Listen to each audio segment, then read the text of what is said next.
La reina no grita, ni cuando el fuego toca sus pies, ni cuando los escorpiones muerden su espalda desnuda, ni cuando el aliento del dios desciende sobre su rostro y la reclama. Está inmóvil, los párpados abiertos, las pupilas dilatadas como dos abismos. Su corona se derrite sobre el altar de obsidiana.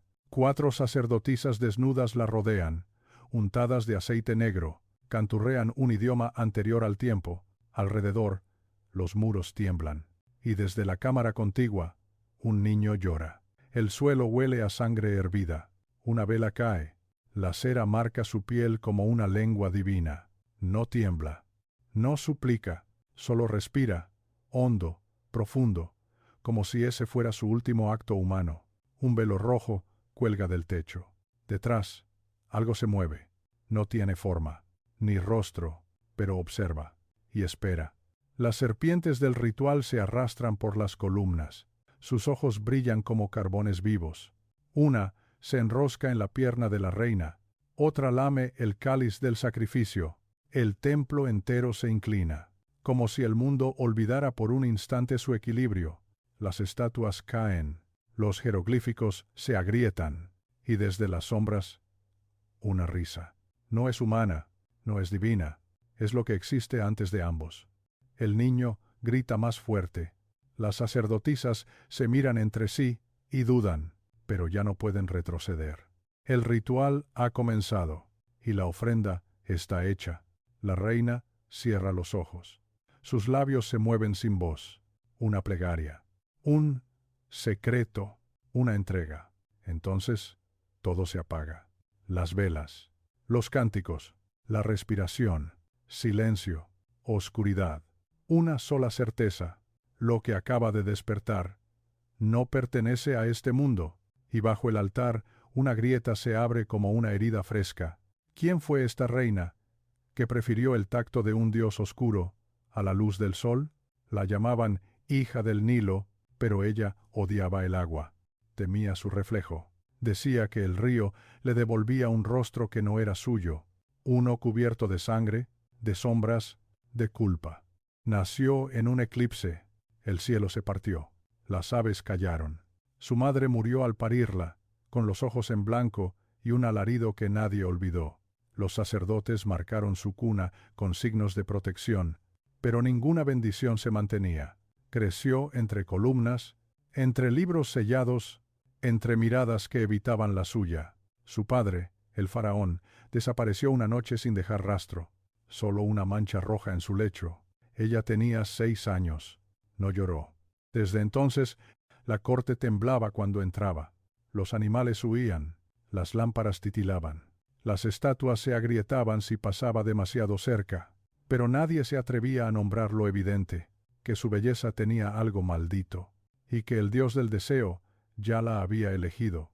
A los 13 años ya decidía guerras. A los 15, sacrificaba enemigos sin pestañear. A los 17, ya no dormía. Solo caminaba, cada noche, hasta el jardín de los espejos rotos.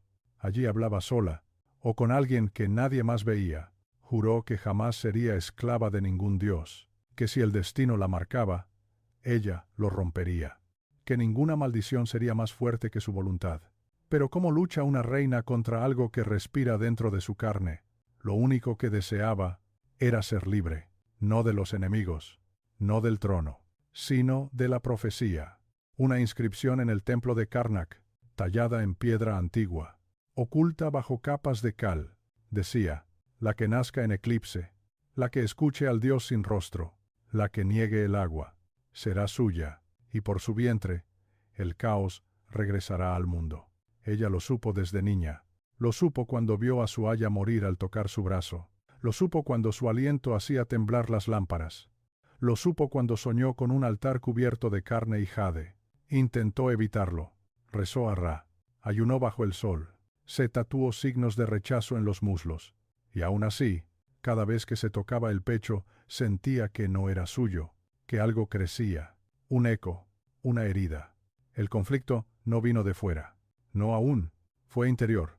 Una guerra sorda entre lo que creía ser y lo que ya se despertaba en su sangre. Los sacerdotes intentaron sellarla. Un rito de contención. Le quemaron el vientre con incienso. Le arrancaron un diente. La encerraron en mármol. Pero ella rió, y la piedra se rompió. El error no fue desobedecer, fue escuchar. Una noche de luna negra, se inclinó sobre un papiro sellado, sintió que sus dedos no eran suyos. Susurró las palabras, y el Dios respondió. Como en los viejos relatos, todo comienza cuando alguien cree que puede controlar lo que no comprende. El papiro apareció donde no debía estar, bajo su lecho, roto en los bordes, quemado en el centro, con tinta roja, no negra. Alguien lo había dejado allí, alguien que conocía su miedo, su deseo. No tenía título, solo símbolos. Un ojo invertido, una vulva con colmillos, una lengua serpenteando un corazón. Lo tomó, lo leyó, sintió un ardor en el vientre, y algo despertó detrás de sus ojos. Esa noche, la luna no salió. El palacio crujió como huesos bajo presión. Las aves cayeron muertas, y su doncella favorita se desplomó al tocar su vestido. Ella no lloró. Mandó sellar las puertas, quemar el cuerpo, y cubrir su cama de sal negra, pero el mal ya se había instalado, como una semilla esperando humedad, como un dios esperando su altar. 3 días después, el papiro desapareció. Nadie supo quién lo había escrito. Nadie quiso preguntar. Una marca apareció en su espalda. Una espiral. Parecía moverse bajo su piel cuando dormía, y los sueños ya no eran suyos. Soñó con escaleras que descendían al centro de la tierra, con cánticos guturales, con cuerpos sin rostro danzando en llamas, y una voz, grave, húmeda, dulce, que le decía, entrégate, el placer será la llave, tu cuerpo, el templo, tu culpa, mi alimento. Una noche, despertó con sangre entre las piernas, pero no era suya, y supo que el ritual había comenzado sin ella, que ya estaba dentro, y que, para salir, tendría que terminarlo. Pero aún no sabía a qué precio. Los templos cambiaron de nombre. Donde antes se adoraba a Isis, ahora se cantaba a ella, la Reina Roja, la ungida por el silencio, la señora del deseo eterno. Nadie lo dijo en voz alta, pero todos sabían que ya no gobernaba como humana. Vestía túnicas que dejaban ver más de lo permitido. Su piel olía a mirra y muerte. Sus ojos ya no eran suyos. Proclamó una nueva fe. Un culto donde el placer era camino, donde la carne era sagrada, donde la culpa era la única divinidad que exigía sangre. La ciudad se dividió. Los sabios temblaban. Los soldados obedecían con los ojos vacíos. El pueblo, confundido, la seguía por fascinación o por miedo. Ella sonreía desde su trono, no hablaba, ordenaba con los dedos, con los muslos, con la mirada. El oro fluía como nunca. Los enemigos caían sin guerra. Los aliados se ofrecían voluntarios para sus banquetes rituales. Era invencible, intocable, indecente. Pero también estaba sola. Pasaba las noches en la cámara carmesí, donde los gemidos eran oraciones, y las sombras dibujaban cuerpos imposibles. Allí, sacerdotisas la rodeaban sin tocarla. Cantaban desde las entrañas, lentamente, como si cada sílaba costara una vida. En el centro, ella flotaba. Sus pies no tocaban el suelo. Su sombra era más grande que su cuerpo. Mucho más grande. El clero antiguo intentó detenerla. Fracasó. Sus templos fueron sellados, sus sacerdotes, eunuquizados, sus dioses, silenciados. Las tierras vecinas ofrecían tributo sin ser exigidas. El miedo se vestía de devoción. El poder absoluto le daba calor, pero no consuelo. ¿Puede alguien jugar con el deseo sin convertirse en esclavo de él? ¿Y qué ocurre cuando se confunde adoración con sumisión? Ella no temía, preparaba algo. Se movía como si supiera el final, como si la eternidad la esperara detrás de un velo de sudor y fuego. Los preparativos comenzaron en silencio. Aceites especiales, cantos en dialectos extintos, figuras talladas con huesos de amante, una corona hecha de escorpiones vivos. Mandó construir un altar dentro del altar, un círculo dentro del círculo, un útero de piedra negra, sellado con sangre menstrual. Allí tendría lugar la unión, el pacto, la transformación. Día tras día, la reina se alejaba más de su rostro humano. Las doncellas ya no sabían cómo mirarla. Los espejos se rompían al reflejarla. Ella se reía. Decía que el Dios le hablaba, que el deseo era una puerta, y que la culpa era la llave. Referencia histórica. El culto de Serket, diosa escorpión, asociada con veneno, protección y sexualidad mística en el Egipto tardío. El templo fue sellado desde dentro. Nadie podía entrar.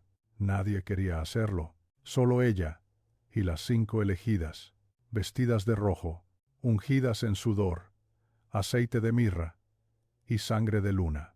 Las columnas susurraban, los muros sudaban sal, el aire, denso como miel envenenada. No se oía nada, ni el canto de las aves, ni el llanto de los niños.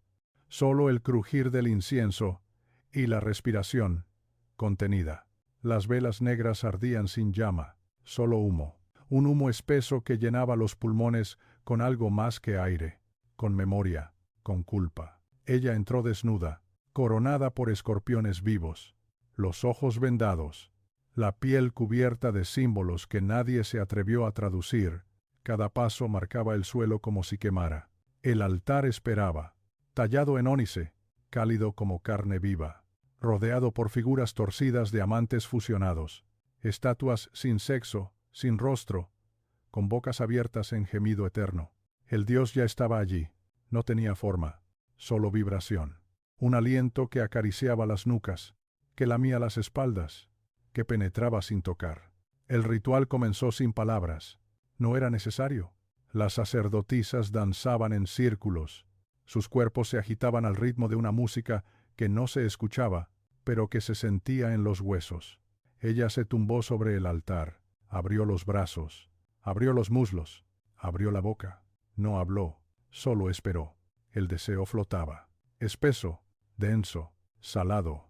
Nadie la tocaba, pero su cuerpo se arqueaba como si 1000 manos invisibles la moldearan, como si el Dios la esculpiera desde dentro, como si el placer fuera castigo.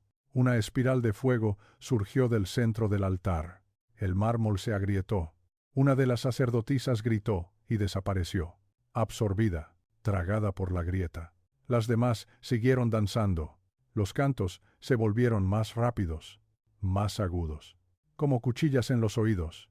Ella sangraba, pero no se detenía. Seguía moviéndose, sacudiéndose, ofreciéndose. El aire se volvió irrespirable. Las serpientes entraron al templo por rendijas imposibles. Una se enroscó en su brazo. Otra subió por su muslo. Una tercera le lamió la frente. Y entonces el Dios descendió, no con fuerza, sino con dulzura. Una brisa caliente, un beso en la médula, una lengua que no era lengua, un peso sin cuerpo. Ella gritó, pero no era un grito, era una plegaria torcida, un eco de placer, mezclado con terror. El altar latía, como si tuviera corazón. El Dios la llenó, pero no con semilla, sino con sombra. Y en ese instante, ella comprendió. El ritual no era para pedir, era para ceder, para entregar todo, cuerpo, nombre, destino. Ya no era suya, y nunca volvería a serlo. Las sacerdotisas callaron, una por una, cayeron, dormidas, muertas, extintas. El templo volvió al silencio. Solo ella quedó despierta, temblando, con los ojos abiertos, y una grieta bajo el altar, aún palpitante. La luna tardó 3 días en volver a aparecer. Cuando lo hizo, era roja, como carne abierta, como advertencia. El pueblo temía mirar al cielo. Los perros aullaban sin pausa, los pozos se secaban de golpe. Y en el palacio, ella no hablaba. Sus ojos estaban vacíos, no locos, no dormidos, solo vacíos, como si alguien hubiera borrado todo desde dentro. Pero entonces dio a luz, no a un hijo, no a una criatura, sino a un silencio. Un fardo envuelto en vendas negras, sin peso, sin llanto, sin vida. Los médicos dijeron que estaba muerto, lo dejaron sobre la piedra fría, y huyeron. Ella no lloró. Se quedó sentada junto al cuerpo, sin parpadear, sin respirar, sin moverse. El segundo día, el cuerpo respiró. Un solo aliento, como si el templo entero exhalara. Nadie lo creyó, hasta que el cuerpo abrió los ojos, negros, sin pupila, solo sombra. Una marca apareció en su pecho, como grabada con fuego.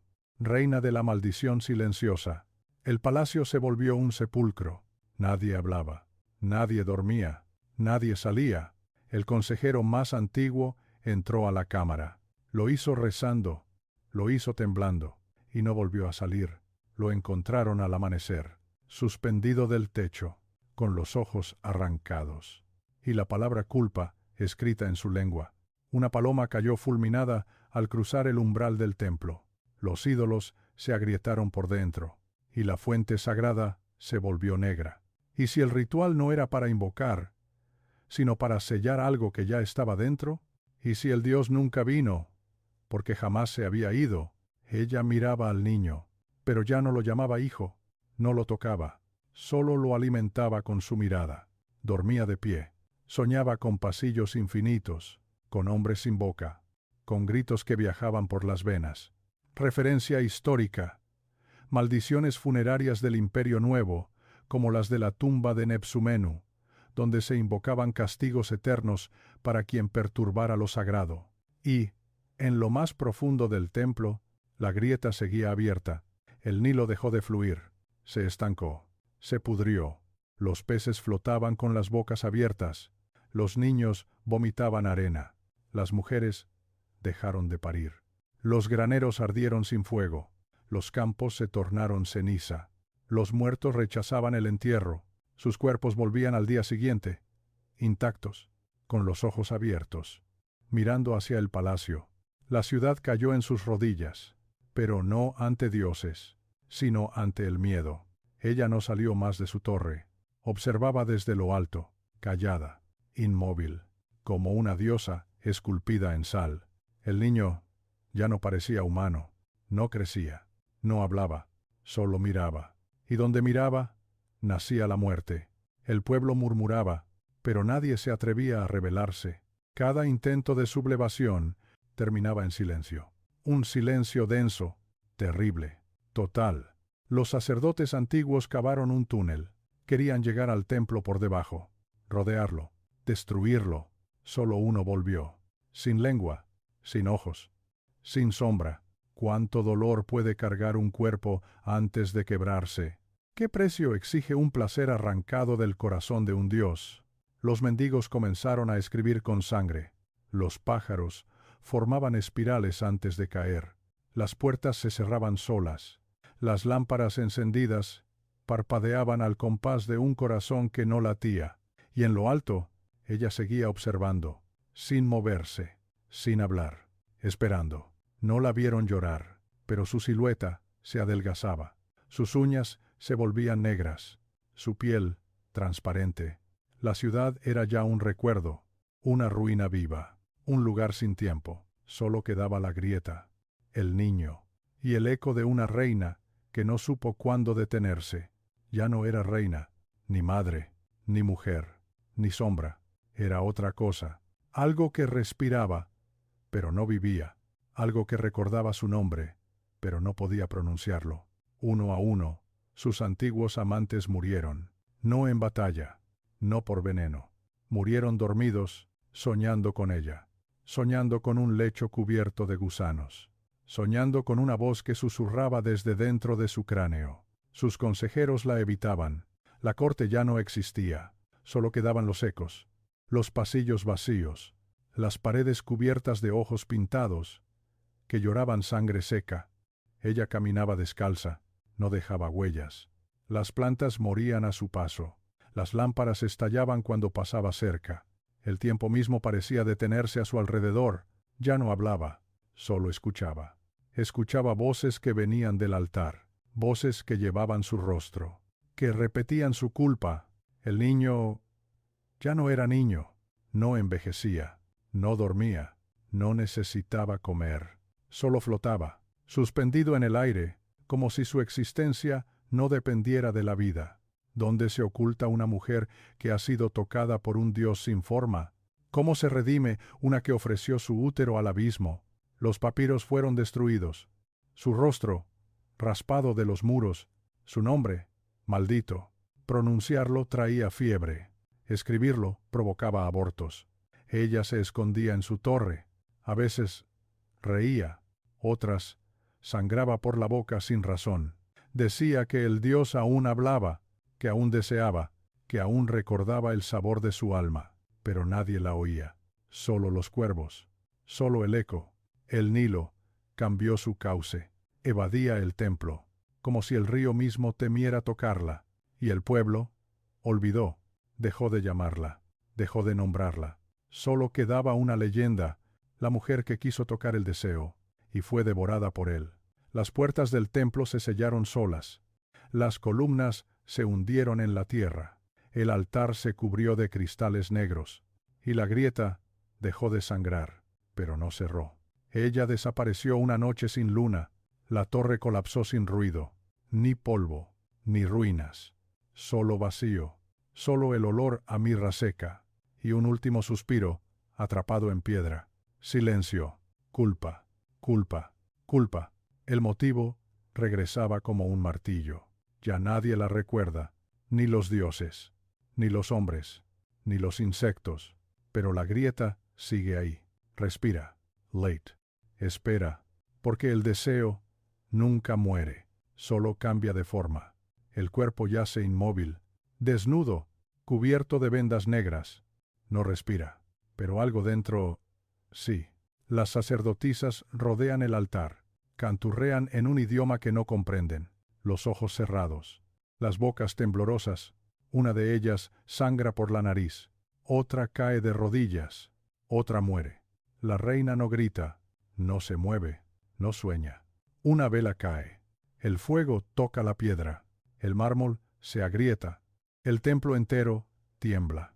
Desde la cámara contigua, un niño grita, no un grito humano, un rugido, una llamada. La corona se derrite, cae al suelo, se parte en dos, como símbolo, como advertencia. El velo rojo se levanta, una sombra se desliza detrás, no camina, no flota, se arrastra como un pensamiento impuro. Ella abre los ojos, pero ya no son suyos, negros, brillantes, vacíos.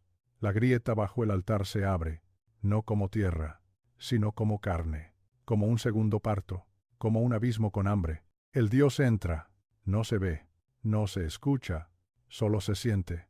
El aire se vuelve espeso, los huesos crujen, las lámparas revientan, el tiempo se detiene, las sacerdotisas comienzan a arder, sin fuego, solo luz, una luz oscura, una luz que destruye. El niño ríe, pero no con su voz, con la voz del Dios, con todas las voces. Al mismo tiempo, ella se levanta, flota, se arquea, extiende los brazos. El placer se convierte en horror, el poder en sumisión, la culpa en eternidad. Referencia histórica. Apophis, la serpiente del caos, enemigo del orden cósmico, símbolo del abismo, a quien los sacerdotes egipcios temían invocar incluso por accidente.